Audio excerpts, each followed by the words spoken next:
4 Strafpunkte in einer Zeit von 57,24 Sekunden. Das Ergebnis für Anna Sandmann und Artus.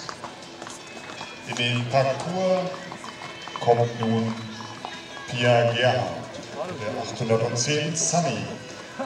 Pia Gerhardt hat ebenfalls an deutschen Meisterschaften teilgenommen, hat den 3. Platz letztes Jahr bei der K&K Pony Challenge belegt und ist Mitglied im Landeskader Westfalen.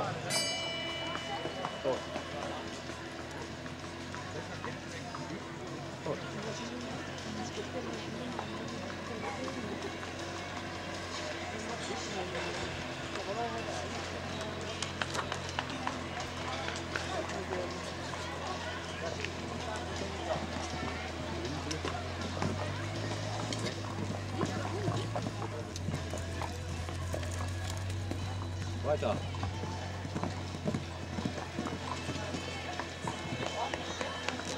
Der muss eigentlich. Wenn es sich gerade anbietet, ja. Doch, mal jemand. Klappt immer gut.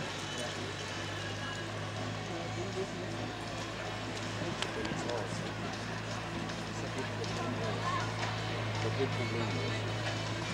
Oder? Das ist problemlos. Ich glaube dahinter. Ich muss gucken, was ich denn gefühlt habe.